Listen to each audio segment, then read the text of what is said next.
Só que, obviamente, uma depressão profunda, né? Quando eu saí da prisão, eu fiquei 3 meses em depressão profunda, assim, cara. Eu só queria ficar com os meus cachorros. Deitava na grama lá, ficava com os cachorros. Da primeira vez que tu veio aqui, tu me contou parte dessa história aí, de como foi a prisão e tudo mais, mas vamos dar, não sei se a galera que tava lá pra assistir, vamos dar um passinho atrás e me conta porque tu me fala, na primeira fase da operação Lava Jato, né? Ele é o ambiente da Lava Jato. Isso. Isso foi no estado do Mato Grosso. Então, tu já, tem alguma coisa aqui, ó, já vou sair da empresa, não sei o que e tudo mais, então tu já tava sentindo ali, como é que os caras chegaram em tu pra valer, pra te prender? Vou contar a história. Eu vou pegar água ali pra nós dois. Vai lá. Quando eu assumi a empresa, né? Eu assumi ela em janeiro de 2015. Essa operação, na realidade, aconteceu em 2018, ou seja, pela lei nem poderia ter acontecido, né? Assim, me afetado.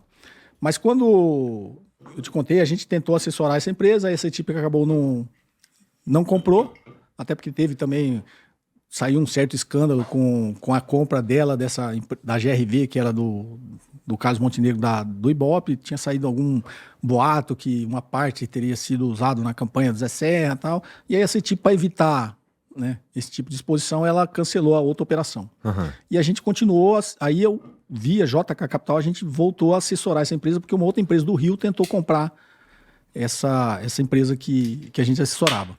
E aí também não deu. A maioria das operações não dão certo, tá? Como tudo em vendas, né?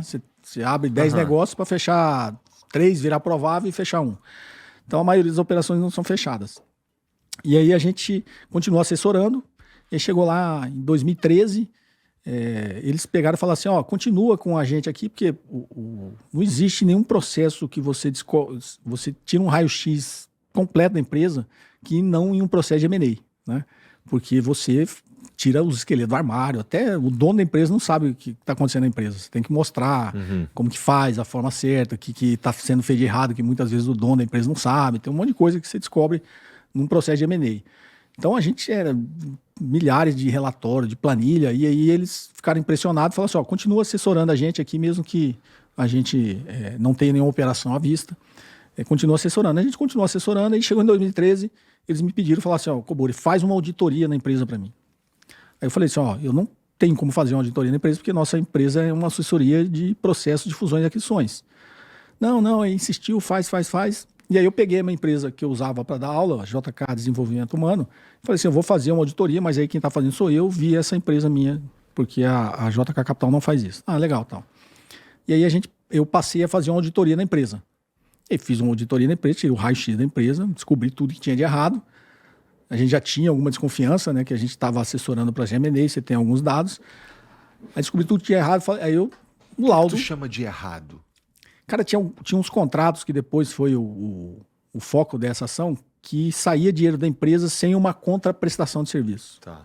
Que é um contrato que é legal, não sei hoje, mas na época era legal, que chama Sociedade em Contas de Participação.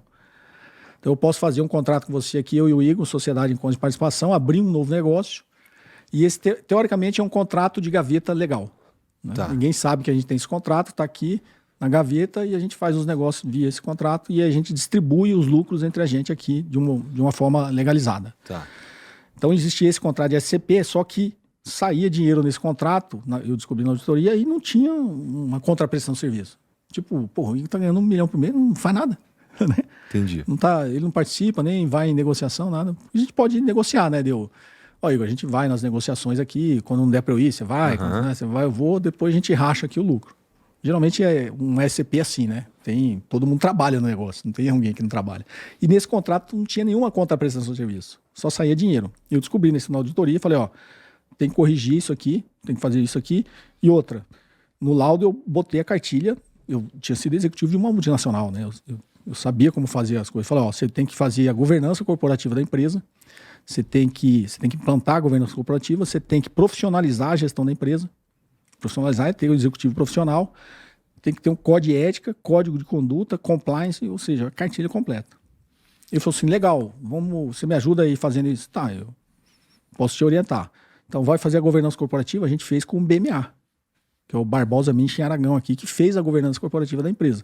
Esses caras são reconhecidos internacionalmente, são eles que assessoram o Jorge Paulo Lema. Então eu procurei os melhores que existiam, procurei eles para fazer isso, procurei a Michael Page para contratar os executivos. A Michael Page é a maior recrutadora de executivos do mundo, né? Fui no Pinheiro Neto para ver a parte criminal, como eu identifiquei que poderia ter alguma coisa, falou, ó, tem uma exposição aqui, pode ter alguma coisa criminal. Aí foi até o pessoal do Pinheiro Neto me orientou, falou, não, a empresa tem sede em Brasília, procura os advogados em Brasília e tal. E eu conheci o sócio do Cacai, Tá. famosaço lá, né? Eu conheci um dos sócios dele lá, depois eu até procurei ele lá para me orientar. E aí fiz tudo, só que chegou na hora de contratar os executivos, o dono da empresa falou assim, não, Cobori, eu quero que você seja o presidente da empresa. Falei, pô, não tem tempo, eu tenho minha empresa, né, minha boutique de meneio, dou aula à noite, eu ainda era cartola no clube de golfe e tal, não tenho tempo, né? E eu viajava demais, que eu morava em Brasília, mas minha empresa era aqui, né? Então, cheguei a vir 4 vezes na semana, assim, de bate e volta. Como eu tinha dar aula à noite, eu não podia dormir, né? Chegou a errar, tu me contou da outra vez que tu não sabia onde estava. Porque assim, vim 2 vezes por semana em São Paulo era normal. Eu vinha e voltava, né? Mas já cheguei a vir 4 vezes, assim. Então, quando você começa a viajar tanto, e sempre no mesmo aeroporto, tem hora que se você estiver desligado, você se perde. Quando eu me perdi pela segunda vez, eu falei, cara, eu tenho que parar com isso. Estou enlouquecendo, né? Que foi descer aqui em Congonhas e eu desci, depois eu saí, aí eu entrei no aeroporto de novo e subi. E eu tava no telefone, eu falei assim, cara, eu tô indo embora ou eu tô chegando? Eu falei, cara, não, eu tô chegando, porra. Por que eu entrei de novo no aeroporto? Entendeu? Daí, quando eu fiz essa segunda vez, cara, eu falei, putz, eu gosto daquele cachorro quente que tem o hot dog ali. Eu era fã disso aí. E eu comia direto. Passou ali, já Passou, era. comia. Então, eu conhecia os funcionários tudo pelo nome. Tá chegando, tá indo embora. Então, sei lá. sei lá. E aí eu falei, pô, tem que dar uma desacelerada. Foi quando eu pensei assim, vou ter que dar uma desacelerada que eu tô enlouquecendo, né? E aí eles, não, tem que ser você o presidente, tem que ser você, tem que ser você. Eu estabeleci um monte de condições, né? Primeiro, carta branca para eu implementar tudo que eu estou te orientando. Inclusive, eu vou pedir para incluir isso na governança da empresa, na governança corporativa. Esse relatório aqui da Michael Page, eu pedi o salário, a compensação total de salário e bônus, o cara que era top ali. E segundo, eu não tenho tempo para ficar vindo todo dia na empresa. Eu falei, não, o importante é que você coordene tudo e tal. E aí aceitou tudo que eu propus, eu assumi a empresa. Assumi a empresa em janeiro de 2015. Aí quando eu assumi a empresa em janeiro de 2015, no dia 10 de janeiro, eu já tinha feito essa reunião com esse sócio do Cacai, já tinha me orientado, né, como eu me proteger de toda e qualquer irregularidade que tivesse na empresa. Então eu fiz tudo orientado pelos melhores advogados do Brasil, cara. Dia 10 eu notifiquei esse contrato de SCP e falei, ó, daqui 10 dias eu cancelo unilateralmente, que a lei previa você notificar e em 10 dias você cancelar. Então notifiquei no dia 10, no dia 20 de janeiro eu cancelei unilateralmente. Uma SCP que os caras ganhavam R$1 milhão por mês. Obviamente, logo em seguida eu sofri ameaça de morte. Eu sofri 2 ameaças de morte. Encontrado no Mato Grosso. Aí desde então comprei um carro blindado, comecei a andar num carro blindado. Porque na segunda ameaça de morte, o cara foi lá em Brasília e na frente de uma escrevente da justiça, numa audiência de conciliação lá, que os caras, pasmem, eles entraram na justiça para restabelecer o contrato. Entendi. E aí teve uma audiência de conciliação e Caralho. aí, na frente da escrevente da justiça, ele me ameaçou. Eu não fui, foi um preposto da empresa e o advogado. E o cara que foi na reunião falou assim, ó, avisa o Cobori que a gente vai vir pegar ele aqui em Brasília. Aí, o advogado até assustou, né? Os caras vêm lá do Mato Grosso e falam isso. Aí, então, eu tenho uma notícia crime de ameaça de morte no Ministério Público do Mato Grosso e tinha uma notícia crime de ameaça de morte na Polícia Civil do Distrito Federal. E aí eu comecei a andar de carro blindado. Mas cancelei. Aí, pasme, esses caras ganharam a restituição desse contrato na Justiça no Mato Grosso. Ganharam na primeira e na segunda instância. Eu só consegui derrubar esse negócio quando chegou em Brasília, no STJ. E aí ficou nisso, né? E aí chegou meados de 2016, o dono da empresa me pressionando. Não, você tem que jantar com o senador fulano de tal, você tem que almoçar com o deputado fulano de tal. E obviamente, eu até falava, meu celular era da empresa, ficava com a minha secretária, eu não atendia ninguém. Esse figurão todo que você vê aí poderoso hoje, todos eles me mandavam mensagem na época para conversar comigo. Obviamente eu sabia o que era, né? Um senador da República é comigo. Coisa boa não deve ser, né?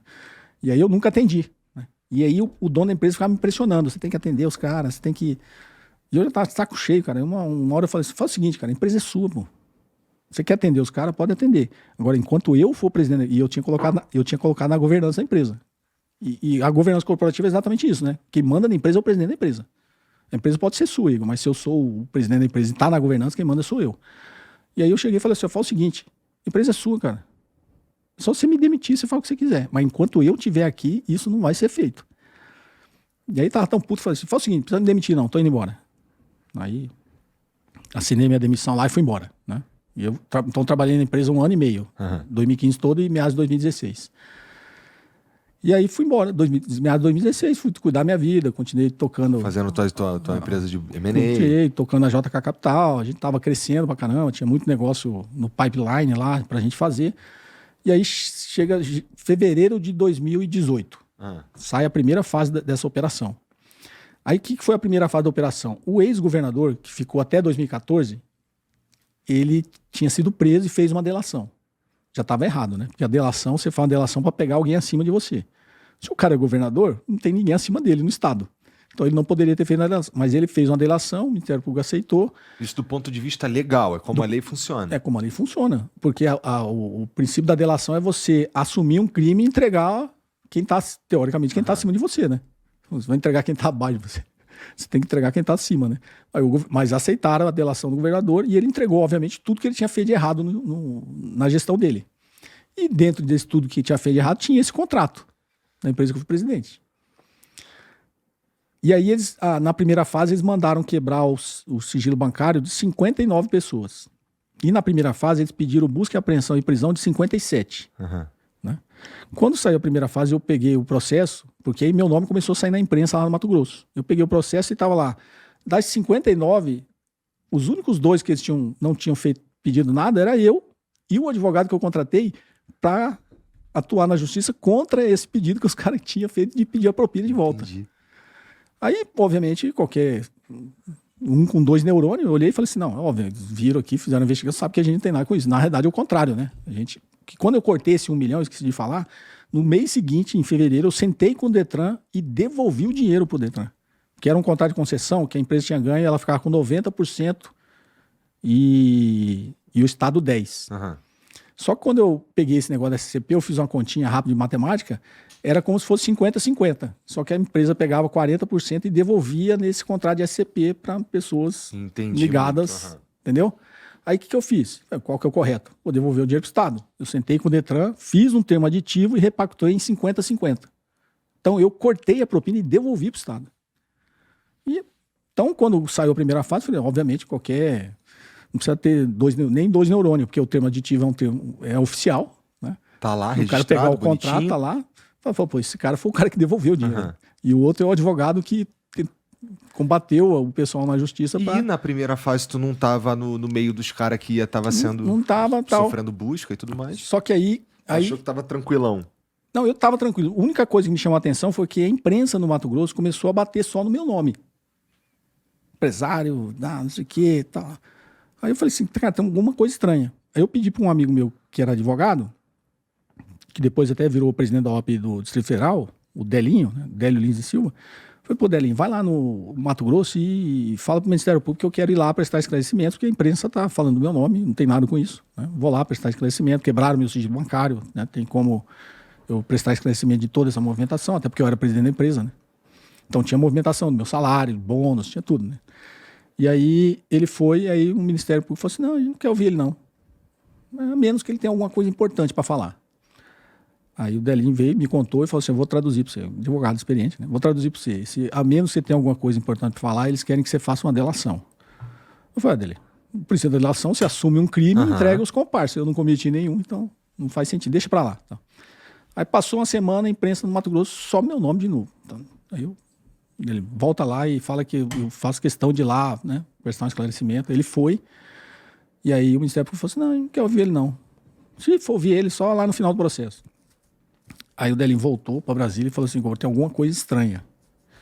Porque, nem que for por curiosidade, os caras têm que conversar com você. Você foi presidente da empresa, né? Será que os caras não têm nem curiosidade de conversar com você? Ele falou, tem alguma coisa estranha. Tudo isso que a gente ia lá prestar esclarecimento, vamos fazer uma petição, né, oficial, colocar no papel e a gente vai lá e entrega lá no Ministério Público. E aí, nessa petição, eu coloquei toda a movimentação bancária que tinha saído no sigilo bancário. O dia que entrou o dinheiro na minha conta, o dia que saiu. E aí, não é que eu tive a sorte, assim, como eu não era uma coisa que eu dependia daquilo financeiramente, todo o dinheiro que entrava do meu salário de presidente, de bônus, tudo, ele eu não usava, ele entrava na minha conta e eu aplicava num fundo de investimento da XP. Uhum. Então eu tinha todo o caminho do dinheiro, né? Desde quando a gente prestou serviço como consultoria, todas as notas fiscais, todos os laudos que a gente forneceu para a empresa, ou seja, tinha uma contraprestação de serviço. E na época que eu fui presidente, no dia que entrou o dinheiro na minha conta, até no dia seguinte, com os comprovantes e tudo, o extrato do fundo de investimento, que o dinheiro estava lá no fundo de investimento ainda, declarado no meu imposto de renda, tinha o famoso follow the money, tava tudo ali. E aí falou, ó, não tem o que fazer, né? Tá tudo aqui, vamos lá. E aí a justificativa do meu salário, o próprio relatório da Michael Page, né? Que justificava o nível do salário que eu ganhava, tinha tudo ali. Aí mandei, protocolizou lá, ficou lá, falou, ó, não tem nada que fazer, estamos tranquilo. Aí em maio de 2018 sai a segunda fase da operação. Aí os meus advogados já tinham falado, ó, Cobori, você foi presidente da empresa, você tem um risco de sofrer uma busca e apreensão. Isso é natural, você não se assuste se acontecer. E aí quando saiu essa operação, aquele teatro nessa época da Laura, você viu, um monte de gente na rua, policial, procurador. Porque os caras vazavam informação antes para a imprensa. Não, mas nesse dia a imprensa nem estava lá, porque como era um processo Mato Grosso e foi em Brasília, só foi 2 policiais do Mato Grosso para lá e o resto do pessoal era todo do Ministério Público do Distrito Federal. Tá. Mas chega de manhãzinha cedinho na sua casa, fala, ó, a gente tem um mandado de busca e apreensão. Chegou lá o japonês da Federal, cara? Não chegou, porque acho que nessa época, acho que ele já tava em queda já. Entendi. E aí chegou o pessoal de manhã cedo, eu levei aquele susto, mas eu lembrei que os advogados falaram, ó, tem um risco de uma mandado de busca e apreensão, legal, tal. E aí eles entraram, constrangimento, né? Vasculha sua casa, tirou meus filhos lá, minha esposa, todo mundo num canto, toma o celular de todo mundo. Aí meus advogados, eu tinha avisado, já tinham chegado em casa, e eles, a orientação do advogado, você falou, ó, você não é obrigado a dar senha de celular, de computador, nada, mas, cara, eu não devia nada. Então, qual que é a senha do computador? Dava a senha, os caras entraram, qual que é a senha do celular? Tá desbloqueado. Vasculharam minha casa, obviamente, não acharam nada, nunca fiz nada de errado. Aí, passado, acho que umas 2 horas da busca e apreensão, eles me chamaram no fundo de casa, aí tiraram um outro papel e falaram assim, a gente tem um mandado de prisão contra você. E aí o meu advogado assustou, viu? Prisão preventiva, né? Não era nem temporária. Sabe que a temporária, tipo, te prende por 5 dias e te solta, né? Depois ele pode até converter numa preventiva, mas na época eles já eram um mandado de prisão preventiva. Só que no papel não vem escrito muita coisa, né? Era só uma folha, só tinha um trecho ali que estava entender que era tentativa de obstrução de justiça.